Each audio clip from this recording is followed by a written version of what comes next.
வணக்கம்,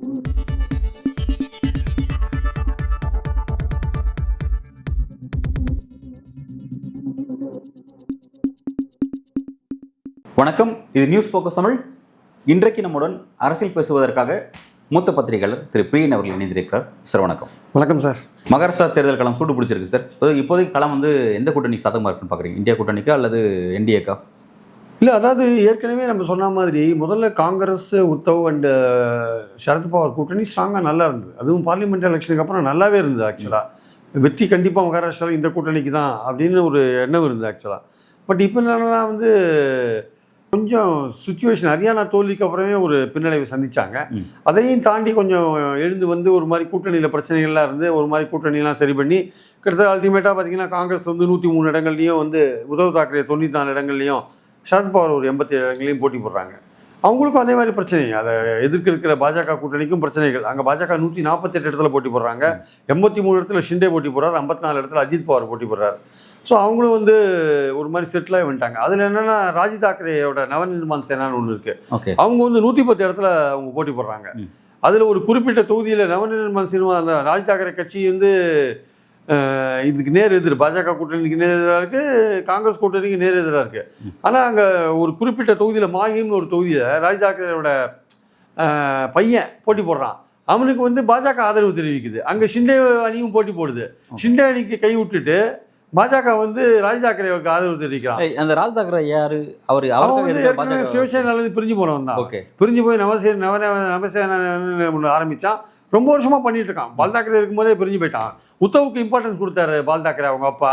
இவன் அவங்க அக்கா பையன், பால் தாக்கரேவோட அக்கா பையன். இவன் போட்டியில் பிரிஞ்சு போய் தனியாக ஆரம்பித்தான். அப்போலேருந்து இவன் தனி கட்சி நடத்திட்டு இருக்கான், ஒரு தனி இது போட்டிட்டு இருக்கு. ஸோ அவன் லாஸ்ட் எலெக்ஷனில் ஒரு இடத்துல வின் பண்ணான். இப்போ இந்த எலெக்ஷன் 110 இடத்துல போட்டி போடுறான். பெரும்பாலும் அவன் மும்பை, இந்தியன் மும்பை அதெல்லாம் போட்டி போடுவாங்க. அப்புறம் நாக்பூர் அந்த மாதிரி கொஞ்சம் டவுன்ஸ்லாம் போட்டி போடுவாங்க. அது என்னென்னா அது சிவசேனாவுக்கு கடுமையான போட்டியை கொடுப்பாங்க. அந்த தொண்டர்கள் அவன்டையும் கொஞ்சம் இருக்காங்க ஆக்சுவலாக. இப்போ சிவசேனா தொண்டர்களே 3ஆக பிரிச்சுட்டாங்க. ராஜ் தாக்கரே பக்கம் கொஞ்சம் இருக்காங்க, ஷிண்டே பக்கம் கொஞ்சம் இருக்காங்க, உத்தவ்கிட்ட கொஞ்சம் இருக்காங்க. இதெல்லாம் இப்படி இருக்கிறதுனால அந்த பால் தாக்கரேவோட அந்த இங்கே எப்படி அண்ணா வழியில் வந்த திமுக, மதிமுக அந்த மாதிரிலாம் பிரிஞ்சிருக்கோம், அதிமுகன்னு பிரிஞ்சிருக்கோம், அது மாதிரி அங்கேயும் அந்த மாதிரி சிவசேனா பிரிஞ்சிருக்கு. ஸோ இப்படி இருக்கும்பொழுது இந்த கூட்டணி பேச்சுவார்த்தைகள்லாம் முடிஞ்சு பிரச்சாரம் ஆரம்பிக்கும் போது பாஜக காங்கிரஸ் வச்ச பிரச்சாரம் என்னன்னா, அங்கே இடஒதுக்கீடு முக்கியமான பிரச்சனை. மராத்தாக்கு இவங்க 10% கொடுத்து கூட அது அடி வாங்கிடுது கோர்ட்டில் ஆக்சுவலாக. ஸோ அதனால் ஃபர்தராக எடுக்க முடியல, ஃபர்தராக ஸ்டெப் எடுக்க முடியல, கோர்ட்டில் இருக்குது. இப்போ 53% ஓபிசி இருக்காங்க, அதில் 17% மராத்தாஸ் இருக்காங்க. மராத்தா முக்கியமான ஆட்கள். அவங்களுக்கு என்னென்ன பிரச்சனைனா அவங்க ஆட்கள் ஆட்சியில் இருக்கணும். இப்போ பாஜக கட்சி வின் பண்ணால் அதில் தேவேந்திர பட்நாயக் வருவார். தேவேந்திர பட்நாயக் மராத்தாவில் வரமாட்டார், ஒரு பிராமின் அவர் ஆக்சுவலாக. ஸோ அதனால் மீண்டும் மராத்தாவோட அந்த இது அந்த அவங்களோட ஆட்சியில் அவங்க இருக்கிற அவங்க பிடி நழிவு போது அவங்க பயப்படுறாங்க. அதே சமயம் காங்கிரஸ் கூட்டணி வந்தால் உத்தவ் தாக்கரே போன்றவர்கள் ஒரு மராட்டியர்கள் அந்த உணர்வோடு இருப்பாங்க. ஷிண்டே வந்தாலும் அப்படி தான். ஆனால் ஷிண்டேவை ஏமாற்றிடுவாங்க பாஜக அப்படின்னு மராட்டியர்கள் நம்புகிறாங்க. ஏற்கனவே ஷிண்டே மேலே ஒரு துரோக பட்டியலில் முன்னாடி இருக்கார் அவர் ஆக்சுவலாக. அவர் உத்தவ் தாக்கரேக்கு துரோகம் பண்ணிட்டாருன்னு ஒன்று இருக்குது. இன்னொன்று அஜித் பவார் மேலேயும் துரோக பட்டியல் இருக்குது. அவர் சரத்பவாருக்கு துரோகம் பண்ணிட்டார், அவர் மேலே இருக்குது. ஸோ அந்த மராட்டியர்கள் என்ன பண்ணுறாங்க, துரோகிகளான அஜித் பவாரையும் ஷிண்டேவையும் தோக்கடிக்கணும்னு ஒரு இது இருக்குது. அதே சமயம் இவங்களுக்கு பிஜேபி ஓட்டு போட்டால் மராட்டியர் முதல்வர் ஆவாரான்றதுன்னு கேள்விக்குறி இருக்குது. ஸோ இவங்க 2 பேர் துரோகி பட்டியலில் 2 பேர் இருக்காங்க. அங்கே மராட்டியரும் அந்த அணியில் முதல்வர் ஆக முடியாதுன்ற போது காங்கிரஸுக்கு ஒரு ஆதரவு இருக்கிற மாதிரியான ஒரு தோற்றம் வருது. அங்கே விவசாயிகள் பிரச்சனைகள் போன்ற பிரச்சனைகள்லாம் காங்கிரஸுக்கு கொஞ்சம் ஆதரவு இருக்கிறத பார்க்குறோம். ஆனால் அங்கே இருந்தாலும் ஓபிசி தான் முக்கியமான விஷயம் அங்கே ஆக்சுவலாக. அப்போது காங்கிரஸ் என்ன சொல்கிறாங்க, நாங்கள் ஜாதிவாரி கணக்கெடுப்பு எடுத்து நாங்கள் அந்த ஜாதிக்கு ஏற்றபடியாக இடஒதுக்கீடு அதிகப்படுத்துவோம், 50% இருக்கிற சீலிங்கை உயர்த்தி எல்லாருக்கும் கொடுப்போம் அப்படின்றாங்க. இந்த விஷயத்தை தான் காங்கிரஸ் சரியாக கொண்டு போக மாட்டேங்கிறாங்க. உத்தவ் தாக்கரேவோ சரத் பவாரோ இந்த விஷயத்தை கரெக்டாக கீழே கொண்டு போக மாட்டேங்கிறாங்க அவங்க கூட்டணியில். வெறும் ராகுல் காந்தி மட்டுமே இதை பற்றி பெருசாக பேசிகிட்டு இருக்காரு. ஆனால் இது கீழ் லெவலில் தவறாக ப்ரொஜெக்ட் ஆகிற மாதிரி அதை பாஜக திசை திருப்புறாங்க. எப்படி திசை திருப்புறாங்கன்னா, இந்த ஜாதிவாரி கணக்கெடுப்பு எடுக்கிறதே பார்த்திங்கன்னா நம்ம ஹிந்துக்களை பிரிக்கிறாங்க, ஹிந்துக்களை ஜாதி ரீதியாக பிரிக்கிறாங்க. பிரித்து என்ன பண்ணுவாங்க, அந்த கோட்டாவை என்ன பண்ணுவாங்க கொடுத்துட்டு அவங்க ஓபிசி கோட்டாவை எடுத்து எஸ்சி எஸ்சி கோட்டாவை எடுத்து முஸ்லீம்களுக்கு கொடுத்துருவாங்க. எப்படி போன எலெக்ஷனில் பார்லிமெண்ட் எலெக்ஷனில் தாலியை பிடிங்கி முஸ்லீம்களுக்கு கொடுத்துருவாங்க, தங்கத்தை பிடிங்கி முஸ்லீம்களுக்கு கொடுத்துருவாங்கன்னு சொன்னாங்களோ, பிரதமர் சொன்னாரோ, கிட்டத்தட்ட அதே மாதிரி இப்போ என்ன பண்ணேன்னா இவங்க ஜாதிவாரி கணக்கெடுப்பு எடுத்து கணக்கெல்லாம் பார்த்து முஸ்லீம்களுக்கு இப்போ கொடுத்துருவாங்க. இன்றைக்கி என்ன சொல்லியிருக்காரு அமித்ஷா, கடைசி எம்எல்ஏ இருக்கிறவரையும் முஸ்லீம்களுக்கு இடஒதுக்கீடு கொடுக்க மாட்டோம் அப்படின்னு தான் சொல்கிறார் இன்னைக்கு. அப்போ அவங்க வந்து இந்த மாதிரி பிரச்சாரத்தை அவங்க கையில் எடுக்கிறாங்க. இந்த காங்கிரஸ் கூட்டணி வந்து ஆட்சிக்கு வந்தால் அவங்க உங்கள் இடஒதுக்கீடு ஜாதிவாரி கணக்கெடுப்புன்ற பேரில் உங்கள் இடஒதுக்கீடு எடுத்து இவங்க கையில் கொடுத்துருவாங்க, யார் கையில், முஸ்லீம் கையில் கொடுத்துருவாங்க அப்படின்னு ஒரு பிரச்சாரத்தை முன்னாடி வைக்கிறாங்க. அதே மாதிரி நம்ம இந்துக்களை பிளவுபடுத்துகிறாங்க, அது அந்த விஷயத்தையும் அவங்க காங்கிரஸ் பண்ணுறாங்கன்னு வைக்கிறாங்க. இது ரெண்டும் வந்து அவங்க பலமாக பண்ணுறாங்க. அதாவது இது காங்கிரஸுடைய நோக்கம் நல்ல நோக்கம், அந்த நல்ல நோக்கம் தெளிவாக கீழே போய் அடையலை, அதுக்கேற்ற பிரச்சாரம் அங்கே இல்லை, அது தவறாக கட்டமைக்கப்படுற அந்த பிரச்சாரம் போய் பாஜகவால் சரியாக சேர்க்கப்படுகிறது. அப்படி இருக்கும்போது ஆட்சிக்கு மேலே இருக்கிற அதிருப்தி இருக்குல்ல, வேலையில்லா திண்டாட்டம், விவசாயிகள் பிரச்சனை, விலைவாசி உயர்வு, சிவாஜி சிலை ஊழ்ந்ததுலேருந்து பார்த்தீங்கன்னா எல்லா பிரச்சனையும் இருக்குல்ல, ஓபிசி மராட்டாக்கு இருக்கிற அதிருப்தி, இதெல்லாம் பார்க்கும்பொழுது பாஜக கட்டமைக்கிற அந்த பிரச்சாரம் இருக்குல்ல, மத ரீதியான பிரச்சாரம், ஹிந்துஸாக கன்சாலிடேட் பண்ணுற பிரச்சாரம் இருக்குல்ல, அது ஒர்க் அவுட் ஆகுமான்ற ஒரு இது வந்து இப்போது கடந்த 2 நாட்களாக மகாராஷ்டிராவில் பேசப்படுற ஒரு விஷயமா இருக்குது. அப்போ காங்கிரஸ் அதை எப்படி எதிர்கொள்ள போகுது? இன்னும் 5 நாள் தான் பிரச்சாரம் முடியறதுக்கு, 5-6 நாள் தான் இருக்குது. நீங்கள் தேதி 12 ஆகிடுத்து, 18 வரை தான் பிரச்சாரம் பண்ணலாம். இந்த 6 நாளில் வந்து எப்படிப்பட்ட பிரச்சாரத்தை வந்து காங்கிரஸ் கையாள போகுது? ஏன்னா ராகுல் காந்தி அங்கே எங்கேயும் இப்போ பிஸியாக இருக்கார், அங்கே இதில் வயநாட்டில் பிஸியாக இருக்கார், ஜார்க்கண்டில் போயிருந்தார், இங்கே வந்து உத்தவ் தாக்கரேட்டையும் சரத் பவார்ட்டையும் விட்டுட்டாரு. பட் அவங்க அந்த அளவுக்கு இந்த ஜாதிவாரி விஷயத்தை வந்து கணக்கெடுப்பை சரியாக கொண்டு போகிறாங்கன்னு சொல்ல முடியல. ரெண்டாவது வந்து இந்த ஜாதிவாரி கணக்கெடுப்பே வந்து இது பண்ணுறதுக்கான பவர் வந்து இருக்கா ஸ்டேட் கவர்மெண்ட்டுக்கு? ஸ்டேட் கவர்மெண்ட் வந்து caste socio economic caste survey எடுக்கலாமே தவிர சோஷியோ எக்கனாமிக் கேஸ்ட் சென்சஸ் எடுக்கிறது அது புரியல. சர்வே எடுக்க முடியும், சென்சஸ் எடுக்க முடியாதுங்கிறது இப்போ தெலுங்கானால இப்போ ஆரம்பிச்சிருக்க சர்வே தான். அந்த சர்வே ஏற்கனவே மகாராஷ்டிரா, பாட்னால, பீகாரில் பண்ணதும் சர்வே தான். அது கோர்ட் அடி வாங்கி அதை பேஸ் பண்ணி இவங்க இடஒதுக்கீடு ஆர்டர் போட்டாங்க, கோர்ட் வந்து தூக்கி போட்டாங்க அது ஆக்சுவலாக. அப்போது ஸ்டேட் கவர்மெண்ட்டுக்கு அந்த பவர்ஸ் இருக்கா இல்லையான்றது ஒரு கேள்விக்குறி. வெறும் சர்வேல வந்து ஒரு ஓபிசி எந்த மாதிரி இருக்காங்க, அவங்களோட பொருளாதாரம், சமூக நிலை எப்படி இருக்குன்னு கண்டுபிடிக்கலாமே தவிர அதை பேஸ் பண்ணி நீங்கள் வீடு வீடாக போய் கணக்கெடுப்பு பண்ணி ஒரு விஷயத்தை எடுக்கிறதுக்கும், டேட்டா எடுக்கிறதுக்கும், இந்த மாதிரி சர்வே எடுக்கிறதுக்கும் வந்து சர்வே எடுத்து இடஒதுக்கீடு கொடுக்கறதுக்கும் நிச்சயமாக கோர்ட் வந்து அதை பர்மிட் பண்ண மாட்டேங்குது. அதனால் அது எடுக்கிறதுனால நன்மையாக தீமையான ஒரு காரியம் நடக்குமா நடக்காதான்னு ஒரு சந்தேகம் இருக்குது. அதை வந்து பாஜக வந்து என்ன பண்ணுறாங்க, நைஸாக ஜாதிவாரி கணக்கெடுப்பு எதிராக இருக்கிறவங்க இந்த மாதிரி எடுத்து எந்த பிரயோஜனமும் கிடையாது அப்படின்ற ஒரு விஷயத்தையும் பிரச்சாரம் பண்ணுறாங்க. இந்த மாதிரி எடுத்து எந்த பிரயோஜனமும் கிடையாதுன்னு ஒரு பிரச்சாரம், ஜாதி ரீதியாக நம்மளை பிரித்து இந்துக்களை பிரிக்கிறாங்கன்னு ஒரு பிரச்சாரம், அப்புறம் ஜாதி ரீதியாக எதுக்கு காங்கிரஸ் கணக்கெடுக்க சொல்கிறாங்கன்னா அந்த மாதிரி கணக்கெடுத்து கோட்டாவை என்ன பண்ணுவாங்க, இன்க்ரீஸ் பண்ணி உங்ககிட்ட இருக்கிற கோட்டாவை தூக்கி முஸ்லீம்களுக்கு கொடுத்துருவாங்கன்னு ஒரு பிரச்சாரம். இந்த 3 பிரச்சாரத்தையும் பலமாக பண்ணுறாங்க சார். அவங்களுக்கு எதிராக இருக்கிற வேலையில்லா திண்டாட்டம், அது விவசாயிகள் போராட்டம், அல்லது துரோக செயலுக்கு இந்த ஷிண்டேவும் அஜித் பவாரும் துரோகிகள்னு சொல்லப்படுற அந்த விஷயங்கள், இது எல்லாத்தையும் பின்னுக்கு தள்ளுறாங்க. அதே சமயம் பார்த்திங்கன்னா பெண்களுக்கான உதவி பணம் 1500 ரூபா கொடுக்குறாங்க. அதை இந்த வாட்டி 2100 அதிகப்படுத்த போகிறாங்க. காங்கிரஸ் 3000 கொடுத்துருக்காங்க. காங்கிரஸ் பலவிதமான தேர்தல் வாக்குகள் கொடுத்துருக்காங்க. அதாவது விவசாயிகளுக்கு வந்து தள்ளுபடி, கடன் தள்ளுபடி, அப்புறம் வந்து இளைஞர்களுக்கு வந்து ஏதோ வேலையில்லா இளைஞர்களுக்கு மானியம், அது மாதிரிலாம் கொடுத்துருக்காங்க. அப்புறம் பஸ்ஸில் இலவச பயணம், அப்புறம் 3000 ரூபாய் உரிமை தொகை எல்லாமே கொடுத்துருக்காங்க. அவங்களும் வந்து உரிமை தொகை 1500 2000 அவங்க ஏற்கனவே கொடுத்துருக்காங்க. அதை வந்து அதுதான் அவங்களுக்கு இப்போ வந்து பாஜகவுக்கு இன்னொரு ஓட் பேங்காக இருக்காது ஆக்சுவலாக. அதை நம்பி தான் அவங்க வந்து நம்ம வின் பண்ணுவோம்னு அவங்க சொல்கிறாங்க ஆக்சுவலாக. அது ஒன்று, மத ரீதியான பிரச்சாரம் ஒன்று, காங்கிரஸ் சொல்கிற பிரச்சாரத்தை திசை திருப்புற ஒரு விஷயம். இந்த 3த்துல அவங்க கையில் எடுத்திருக்காங்க. அன்எம்ப்ளாய்மெண்ட் அலவன்ஸ்லாம் காங்கிரஸ் கொடுக்கலன்னு சொல்லியிருக்காங்க. ஸோ கிட்டத்தட்ட 2 வருஷத்துக்கு முன்னாடி எதெல்லாம் எதிர்த்தாங்களோ பாஜக, அதெல்லாம் அவங்களே வாக்குறுதி கொடுக்க வேண்டிய நிலை சொன்னது எல்லாத்தையும் நீங்கள் அவங்களே ஆமாம் அவங்க தள்ளப்பட்டிருக்காங்க. எதெல்லாம் எதிர்த்தாங்களோ அதெல்லாம் கொடுக்க தள்ளப்பட்டிருக்காங்க. ஸோ ஏற்கனவே கொடுத்துட்டு இருக்கிற உரிமை தொகை, அப்புறம் இந்த மாதிரியான ஒரு பவர்ஃபுல்லான பிரச்சாரம். இன்னொரு முக்கியமான பிரச்சாரம் வந்து காங்கிரஸ்னால வைக்கப்படுகிறது. காங்கிரஸ் அந்த கூட்டணி கட்சியினால மகாராஷ்டிராவுக்கு வர வேண்டிய ஃபேக்ட்ரிஸ்லாம் வந்து குஜராத்துக்கு போயிடுச்சு. பெரும்பாலான ஃபேக்ட்ரிஸ் அது ஆல்மோஸ்ட் இந்தியா ஃபுல்லாக அப்படி தான் சார். இந்தியா முழுக்க இருக்கிறது எல்லாமே அங்கே கொண்டு போகிறாங்க. செமிகண்டக்டர்லாம் வந்து அங்கே போயிடுது. மகாராஷ்டிராவுக்கு வர வேண்டியது குஜராத்துக்கு போயிடுது. முக்கியமான தொழிற்சாலை. நியூஸ் பண்ணிட்டு வந்து ரீசெண்டாக ஒரு இன்டெப்த் ஆர்டிகல் எழுதியிருந்தாங்க. அதில் தமிழ்நாட்டுக்கு வர வேண்டிய ஃபேக்ட்ரி எப்படி அங்கே போச்சு, குஜராத்துக்கு போச்சு, அந்த மாதிரி சொல்லிட்டு பல இதில் வந்து ஸ்டேட்ஸ்லேருந்து எப்படிலாம் வந்து மோடி வந்து அதை எல்லாத்தையும் ட்ரான்ஸ்ஃபர் பண்ணியிருக்காரு அப்படிங்கிறத டீட்டெயில். ஆமாம், இது வந்து அங்கே வந்து மகாராஷ்டிரா வந்து இந்த பாஜக கவர்மெண்ட் வந்து ஓரங்கட்டுது, அலட்சியப்படுத்துது, ஒதுக்குதுன்ற பிரச்சாரம் வந்து தொடர்ந்து வந்து காங்கிரஸ்னால் வைக்கப்படுகிறது. ஆனால் பணபலம், அதிகார பலம், பிரச்சார பலம், இந்த மாதிரி இதெல்லாம் இந்த மாதிரி ரிலீஜியஸாக போலரைஸ் பண்ணுறது போன்ற விஷயங்கள், வெறுப்பு பேச்சுக்கள், இந்த மாதிரி இதில் வந்து பாஜக வந்து 2 நாளாக அது தேர்தல் இதில் அட்வான்ஸாக இருக்குது. இவங்க 30 இடங்கள் பார்லிமெண்ட்டில் பெற்றாங்க இந்த கூட்டணி, காங்கிரஸ் கூட்டணி. அவங்க 17 இடங்கள் தான் பெற்றாங்க, ஒரு இடம் யாரும் இண்டிபெண்டன்ட் பெற்றாங்க. அப்படி இருக்கும் பொழுது அதெல்லாம் தாண்டி உடைச்சிட்டு இப்போ என்ன பண்ணுறாங்க, பிஜேபியோட அணி வந்து முதல்வர் கேண்டிடேட் கிடையாது. முதல்வராக ஒரு மராட்டிய பிராமின் வரப்போகிறார், மராட்டியர் வரப்போகிறது இல்லை. அங்கே வந்து துரோகிகள் நிறைய பேர் இருக்காங்க, வேலையில்லா திண்டாட்டம், விலைவாசி எல்லாமே இருக்குது. ஆனால் இந்த பெண்களுக்கு கொடுக்குற உரிமை தொகை, அப்புறம் வெறுப்பு பிரச்சாரம், முஸ்லீம்களை ஜாதிவாரி கணக்கெடுப்பு குறித்து தவறான பிரச்சாரம், இதெல்லாம் பண்ணி கிட்டத்தட்ட வந்து ஓரளவுக்கு வந்து கன்சாலிடேட் ஆகிற லெவலுக்கு அங்கே ஆர்எஸ்எஸ் வந்து வீடுக்கு வீடு ஒர்க் பண்ணுது. நாக்பூர் தான் ஆர்எஸ்எஸோட பேஸு. ஆர்எஸ்எஸ் ஹெட் குவார்ட்டர்ஸ் அங்கே தானே இருக்குது. அதனால் நம்ம ஸ்டேட்டை நம்ம விட்டுறக்கூடாதுன்னு அவங்க தெளிவாக வந்து வீட்டுக்கு வீடு ஒர்க் பண்ணுறாங்க. அந்த அளவுக்கு மேன் பவர் வந்து கீழே இல்லை. மக்கள் வந்து காங்கிரஸுக்கோ அந்த காங்கிரஸ் கூட்டணிக்கோ ஓட்டு போடணும்னு நினச்சா கூட கீழே ஆர்கனைசேஷன் இல்லை. உத்தவ் தாக்கரேக்கு வந்து மும்பை அதை சுற்றி இருக்கிற இடங்களில் ஓரளவுக்கு இருக்குது, நாக்பூரில் ஓரளவுக்கு இருக்குது. உத்தவ் தாக்கரேவை பற்றி பாஜக வைக்கிற விமர்சனம்னா, நீ வந்து பால் தாக்கரே வழியிலேருந்து வேறு வழியை போயிட்ட, காங்கிரஸ் வந்து முஸ்லீம்களுக்கு இடஒதுக்கீடு கொடுக்குற அந்த இடத்துல போய் நீ சேர்ந்துருக்க, நீ ராம ஜென்மபூமி எதிர்க்கிற இடத்துல இருக்கேன்னு அவன் வந்து அவனோட ஓட் பேங்க்கை குறைக்கிறதுக்கு பிஜேபி மோசமான பிரச்சாரத்தெல்லாம் அங்கே இறக்கியிருக்காங்க. ஸோ பிரச்சார வைஸ் பார்க்கும்பொழுது பாஜக அணி வந்து ரொம்ப ஸ்ட்ராங்காக இருக்குது. பண பலத்தில் பாஜக அணி ஸ்ட்ராங்காக இருக்குது, அதிகார பலத்தில் பாஜக அணி ஸ்ட்ராங்காக இருக்குது, ஸ்தாபன பலத்தில் இன்ஃப்ராஸ்ட்ரக்சர் பலத்தில் பாஜக அணி ஸ்ட்ராங்காக இருக்குது.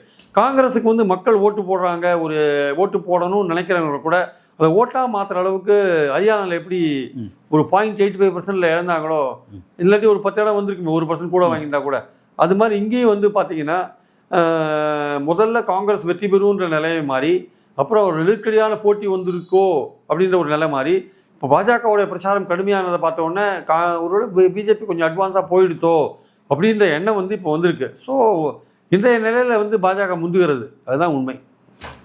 பட் சார், இப்போ வந்து இந்த பிரச்சாரம்னு சொல்லும்போது அந்த பெண்களுடைய வாக்குகளை கவர்வதற்காக அந்த உரிமை தொகை கொடுக்குறாங்க பார்த்தீங்களா, அந்த தொகையை வந்து இப்போ ஷிண்டே வந்து 1500 கொடுத்துட்டு எலெக்ஷன் சந்திக்கிறாரு. பட் வந்து அவர் ஆட்சி வந்து 2100 தருவேன் உயர்த்தி வழங்கும்னு சொல்றாரு. இவர் காங்கிரஸ் வந்து 3000ங்கிறாங்களே, இப்போ அது எப்படி மக்கள் வந்து அந்த அந்த பெண்களை அதை எப்படி உண்மைதாங்க. கிடைக்க போகிற பணத்தோட கடைசிட்டு இருக்கிற பணம் முக்கியம் இல்லை. வாங்கிட்டு இருக்காங்கல்ல 1500. ஓகே, எங்க நாங்கள் 1500 சொன்னோம், கொடுத்துட்டோம். உங்களுக்கு மேலே ஒரு 600 ரூபாய் கொடுக்குறது எங்களுக்கு பெரிய விஷயம் இல்லை. அது 3000 ரூபாய் சொல்கிறாங்க, ஆனால் கொடுக்க மாட்டாங்க அப்படின்னு. ஆனால் காங்கிரஸ் எங்கெங்கே ப்ராமிஸ் பண்ணாங்களோ அங்கெல்லாம் பணம் கொடுத்துன்னு தான் இருக்காங்க. கர்நாடகாவில் கொடுக்குறாங்க, ஹிமாச்சலில் கொடுக்குறாங்க, இது கடனோடனோ போட்டு தெலுங்கானாவில் கொடுக்குறாங்க. ஹிமாச்சல் இல்லைன்னு நினைக்கிறேன் சார், ஹிமாச்சல் அது இல்லைன்னு இல்லை, ஹிமாச்சலில் வேறு வகையான உதவித்தொகையெல்லாம் கொடுக்குறாங்க.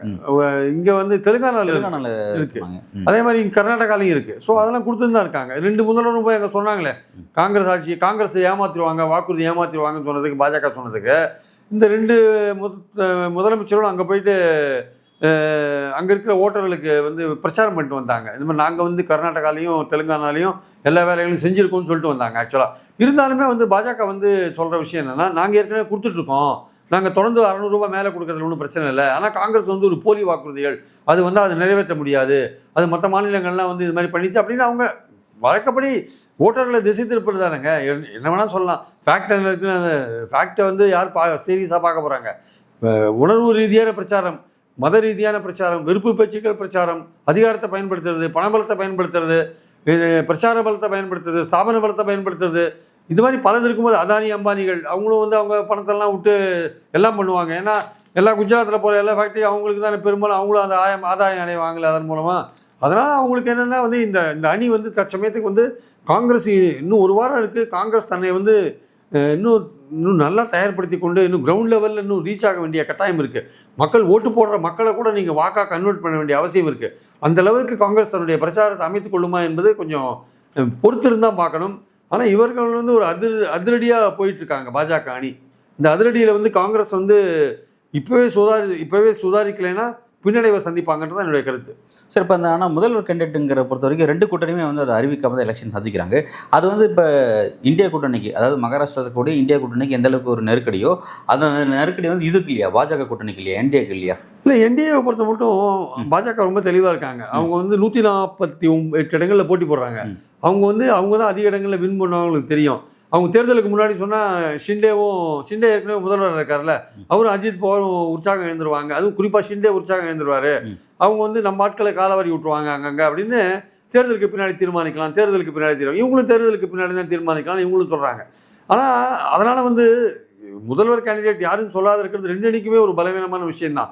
ஆனால் அதில் வந்து பாஜக தான் அதில் முதல்வர்னு தெரிஞ்ச விஷயம். தேர்தலுக்கு அப்புறம் அவங்க அந்த அணி வின் பண்ணிச்சுன்னா அதிக இடங்களில் வின் பண்ணுறது பாஜகவாக தான் இருக்கும். இங்கே அதிக இடங்களில் காங்கிரஸ் வின் பண்ணுமான்னு சொல்ல முடியாது. ஏன்னா 103 இடங்களில் காங்கிரஸும் 94 இடங்களில் உத்தவ் தாக்கரேவும் போட்டி போடுறாங்க.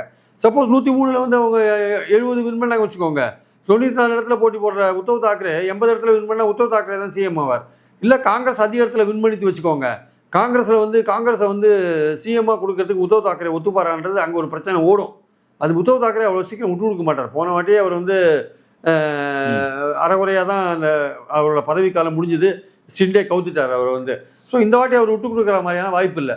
அங்கே வந்து உங்களுக்கு பிஜேபி முதல்வர்னா ஷிண்டேவை ஈஸியாக அடக்கிடுவாங்க. மேலே சென்ட்ரலில் அவங்க தானே இருக்காங்க, அவரை எந்த இடத்துல அவரை கட் பண்ண முடியுமோ அங்கே கட் பண்ணுவாங்க. ஆனால் அந்த இடத்துல கட் பண்ணிட்டா வந்து தேவேந்திர இங்கே வந்து உத்தவ் தாக்கரே அடக்கிறதுக்கு ஆள் கிடையாது. காங்கிரஸ் அந்த அளவுக்கு ஒரு அதிகாரத்தில் இல்லை அது ஆக்சுவலாக. ஆனால் ஷிண்டேவையோ அஜித் பவாரோ மடக்கிறதுக்கு பல விஷயங்கள் இருக்குது. பணம் உட்பட எல்லா விஷயங்களும் இருக்குது சார். ஆனால் சார் இப்போ இங்கே என்ன ஒரு கேள்வினா, ஓகே இப்போ ஒருவேளை பிஜேபி கூட்டணி என்டிஏ கூட்டணி அங்கே ஜெயிக்குதுன்னு வச்சுக்கோமே, ஜெயிக்கும் பொழுது இப்போ ஷிண்டேக்கு கொடுக்காம பாஜகலேருந்து ஒருத்தர் தான் வந்து முதல்வராக வந்து நிப்பாட்டு அதிக இடங்கள் நாங்கள் தான் பெற்றிருக்கோம், எங்களுக்கு அப்படின்னு கொடுப்பாங்க அவங்க. ஆனால் வந்து அந்த இடத்துக்கு வரும்பொழுது வந்து ஃபட்னாவிஸ் வந்து அதுக்கு ஃபர்ஸ்ட் வந்து நிற்பார் அந்த இடத்துல. வந்து ஃபட்னாவிஸை கொடுத்தா மோடிக்கு எப்படி குஜராத்லேருந்து தான் வந்து அந்த வழியில் நம்ம வந்தோமோ அதே மாதிரி இங்கேருந்து அடுத்த பிஎம் கேண்டிடேட்ஸ் வந்துடக்கூடாதுன்ற லெவலில் வந்து அதை பிரேக் பண்ண பார்ப்போம். ஏன்னா லாஸ்ட் டைம் அதான் பண்ணார். இப்போ அதை பண்ணணுன்றனால ஒருவேளை வந்து பாஜக கூட்டணி ஜெயிக்கவே கூடாது அப்படின்றதுல அவரே ஒரு இடத்துல ஒர்க் பண்ணுறாரு, அவர்கிட்ட அப்படி ஒரு சிந்தனை இருக்குன்னு சொல்லி சில பார்வை முன்வைக்கப்படுது. அதை எப்படி பார்க்குறீங்க சார்? இல்லை, அது வந்து ரொம்ப டேஞ்சர். தனக்கு ஒரு கண் போனாலும் பரவாயில்ல, மற்றவனுக்கு 2 கண் போகணுன்ற விஷயம் இருக்குல்ல, அது வந்து சரியான அணுகுமுறை கிடையாது. ஏன்னா தேவேந்திர பட்நாயகஸோட சீனியர்ஸ்லாம் இருக்காங்க பாஜகவில். இவர் 75 வயசு ஆச்சுன்னா வேலை ரிசைன் பண்ணிட்டா வச்சுக்கோங்க. அதே ஊரில் நிதிஷ் கட்கரி இருக்காரு சார். தேவேந்திர பட்நாயகஸோட சீனியர் ஆச்சு சார் அவர். பட் அவர் எம்பிஎல்ல சார் இருக்காரு. இல்லைங்க, அவர் தானே பிரைம் மினிஸ்டர் கேண்டிடேட் அப்படின்ற ஒரு விஷயம். நீங்கள் தேவேந்திர பட்நாயக் நமக்கு அடுத்தது பிரைம் மினிஸ்டர் கேண்டிடேட் வர போகிறாரு. ஒரு குஜராத்தி அமித்ஷா வந்து சும்மா விட்டுருவாங்களா? அமித்ஷாவும் பிரைம் மினிஸ்டர் கேண்டிடேட் தானே. அடுத்த பிரைம் மினிஸ்டர் கேண்டிடேட் அவர் தானேங்க. தேவேந்திர பட்நாயக்ஸ்க்குலாம் ஒன்றும் பெரிய அளவுக்கு அங்கே ஒன்றும் வாய்ப்பு கிடையாது. அதனால வந்து அவர் சிஎம் வரதை பற்றி பாஜக ஒன்றும் கவலைப்படாது. ஏன் எப்போ கவலைப்படுவாங்கன்னா, ஒரு மராத்தா ஓபிசி மராத்தா வந்து வரலைன்னா கவலைப்படுவாங்க. அவரை கொண்டு வந்து ட்ரை பண்ணுவாங்க. அந்த இடத்துல பட்னாவிஸை மாற்றி வேற யாராவது கொண்டு வச்சாலும் ஆச்சரியப்படுத்துக்கல.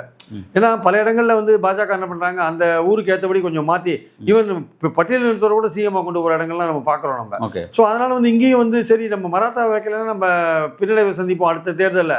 ஸோ இப்போவே பட்னாவிஸை மாற்றி நம்ம டெல்லி கொண்டு போயிடலாம், இந்த இடத்துல வந்து ஒரு மராத்தாவை கொண்டு வைக்கலாம்னு கூட வைக்கலாம். பிஜேபி என்ன மாதிரி அணுகுமுறை எடுப்பாங்கன்னு சொல்ல முடியாது. பட்னாவிஸ் தான் வருவாருன்னு கிடையாது. ஆனால் ஒரு மராத்தாவை வைக்கணுன்ற ஒரு விஷயத்தை வந்து கையில் எடுப்பாங்க. அது எந்த மராத்தா நம்ம சொல்ல முடியாது. சார் பட்னாவிஸுக்கு வந்து மோடி பயப்படல அப்படின்னா, இப்போ லாஸ்ட் எலெக்ஷனில் வந்து அந்த இது அவர் கொடுத்துருக்காங்கல்ல, பெரும்பாலும் இருந்தும் கூட ஏன் வந்து ஷிண்டே வந்து சிஎம் உட்கார? இல்லையே, ஷிண்டே வந்து கட்சியை உடச்சிட்டு வந்தாருல்ல, அவரை நீங்கள் வந்து விட்டீங்கன்னா அவருக்கு டெபுட்டி கொடுத்தா கூட அது அவருக்கு பெரிய இல்லை. அவர் வந்து நான் முதல்வர்னு வச்சுட்டு தானே கட்சியை உடைக்கிறார் அவர். எனக்கு முதல்வர் கொடுத்தீங்கன்னா தான் நான் கட்சியை உடைச்சிட்டு வருவேன்றாரு. இப்போ பெரும்பாலான ஆட்கள் வந்து அங்கே போயிட்டாங்கல்ல, பெரும்பாலானவர் அங்கே போயிட்டாங்க இல்லையா. லாஸ்ட் டைம் வாங்கியிருந்த விட லாஸ்ட் டைம் இருந்த அதோட செல்வாக்கில் பார்த்தீங்கன்னா, லாஸ்ட் டைம் வந்து சிவசேனா 56 இடங்கள், அதில் 44 பேர் ஷிண்டேவோட போயிட்டாங்க. 10 பேரோ 12 பேர் தான் இப்போ சரத் பவாரோட இருக்காங்க. ஸோ அவ்வளோ பேரை நான் கூட்டிகிட்டு வரேன், நானே எனக்கு சிஎம் கொடுங்கன்னாங்க. அது பாஜகவை பொறுத்த மட்டும் என்னென்னா, இந்த மாதிரி அதிகாரத்தை பிடிக்கும்போது இந்த மாதிரி ஜூனியருக்கு கொடுத்துருவாங்க. இப்போ பிடிபிக்கு எப்படி சிஎம் கொடுத்தாங்க அந்த மாதிரி கொடுத்துருவாங்க. கொடுத்துட்டு என்ன பண்ணுவாங்க, அதிகாரத்தில் உட்காந்துட்டு அவங்க பின்னாடி பேக் டிரைவிங் பண்ணிட்டு இருப்பாங்க. ஓகே, இவரை வச்சு தான் அவங்க பேக் டிரைவிங் பண்ணுவாங்க. ஏன்னா இவர் என்ன பண்ண முடியும்? நம்ம டெல்லியில் அதிகாரத்தில் இருக்கோம், நம்மளை மீறி இவர் என்ன பண்ணிடுவார்? கவர்னர் மீறி இவர் என்ன பண்ணிடுவார்? பார்த்துக்கலாம், கூடியா பார்த்துக்கலாம், அவர் தான் முதல்வர், எல்லா பவரும் நம்மகிட்ட தான். அதுதான் பாஜகவுடைய எண்ணம். அதுதான் அதில் தான் அவங்க ஒர்க் பண்ணுவாங்க. அதிகாரத்தில் உட்காரணும், அவ்வளோதான். நம்ம பின்னாடி எல்லாத்தையும் பார்த்துக்கலாம். Okay sir. இப்போ வந்து காங்கிரஸுடைய இந்த பிரச்சார வியூகம் வந்து கொஞ்சம் பலவீனமாக இருக்குன்னு நீங்கள் குறிப்பிடுறீங்க. குறிப்பாக வந்து இவங்க பேசக்கூடிய வந்து அந்த சாதிவாரி கணக்கெடுப்பு அது சரியாக விளக்கவே முடியல உங்களால். அது என்ன சார், அது எங்கே தப்பு பண்ணுறாங்க? ஏன்னா வந்து அது நீண்ட காலமாக பேசிகிட்டு இருக்காங்க. அதாவது லாஸ்ட்டு 5 மாநில தேர்தல் எல்லா இடத்துலையுமே வந்து தெலுங்கானா, ராஜஸ்தான் உள்ளிட்ட பாஜக எல்லா இடத்துலையும் எதிர்க்கிறாங்க. மக்களை பிரிக்கிறாங்க, அது வெற்றி அடையுது. ஆனால் மக்களுக்கு பொருளாதாரத்துலையும் பிறகு வேலைவாய்ப்புலையும் கல்வியிலையும் இது கிடைக்கும், இது விஷயம் பலனா கிடைக்கும். அந்த பாயிண்ட் வந்து சரியாக எக்ஸ்பிளைன் பண்ண மாட்டேன்றாங்க, சரியாக புரிய வைக்க மாட்டேன்றாங்க. ஓகே, உங்களை பிரித்து உங்கள் கோட்டாவை தூக்கி முஸ்லீம் கொடுப்பான்றதை நம்புறாங்க, உங்களை பிரித்து இந்துக்களை பிரிக்கிறாங்கன்னு சொல்கிறத நம்புறாங்க. அதில் வந்து எப்படி காங்கிரஸ் கவுண்டர் பண்ண போது தெரியல. ஏன்னா மக்களை உணர்வு ரீதியாக நீங்கள் பிரிச்சிங்கன்னா அது தெரியாமல் காங்கிரஸ் செய்கிறாங்களா அல்லது பர்பஸாக செய்கிறாங்களா? ஏன் எதனால் சார்? ஏன்னா இந்த லேக்ஸ் இல்லை, காங்கிரஸ் மூழ்கிக்கணுன்றேன். காங்கிரஸ் மூழ்கிக்கணும், ஸ்ட்ராட்டஜியை மாற்றணும். நீங்கள் ஜாதிவாரி கணக்கெடுப்பு எடுங்க, அதில் ஒரு கோரிக்கையாக கூட வைங்க. தயவுசெய்து நீங்கள் பாஜகவுடைய வேறு பல பிரச்சனைகளை பேசுங்க. சும்மா அரசியல் சட்டத்தை இது பண்ணுற சிதைக்கிறாங்கன்றதோட மக்கள் பிரச்சனையை பேசுங்க. மகாராஷ்டிராவில் என்ன விவசாயிகள் பிரச்சனை, வெங்காய விவசாயிகளுக்கு என்ன பிரச்சனை, சோயாபீன்ஸ் விவசாயிகளுக்கு என்ன பிரச்சனை, அதை பேசுங்க. எப்படி வந்து துரோகம் பண்ணாங்க, கட்சிகளுக்கு தலைவர்களுக்கு எப்படி துரோகம் பண்ணிட்டாங்க, போய் ஆட்சி அமைச்சாங்கன்னு பேசுங்க. அதெல்லாம் நீங்கள் பேசினீங்கன்னா ஒரு லோக்கல் உணர்வு ரீதியாக உள்ளூர் பிரச்சனைகளை பேசுனீங்கன்னா அது ஒரு ஐடென்டிஃபை பண்ணிக்கலாம். சாதி ரீதியான விஷயம் உங்கள் கொள்கை அளவில் இருக்கட்டும், அது தவறாக சித்தரிக்கப்படும் போது உங்களால் அதை கவுண்டர் பண்ண முடியல சரியா? அப்போ அதை எதுக்கு எடுத்து நீங்கள் தோல்வி அடைகிறீங்க? ஸோ காங்கிரஸ் மூழ்கிக்க வேண்டிய நேரம் என்பது என்னுடைய கருத்து. இது காங்கிரஸ் வந்து தங்களுடைய விஷயங்களை சரி செஞ்சுக்க வேண்டியது இருக்குது அப்படிங்கிறத நீங்கள் வலியுறுத்திருக்கீங்க. வரக்கூடிய காலகட்டத்தில் அதை நோக்கி சரி பண்ணிவிட்டு மகாராஷ்டிராவை கைப்பற்றாங்களா அப்படிங்கிறத பொறுத்து இருந்து பார்ப்போம் சார். மிக்க நன்றி.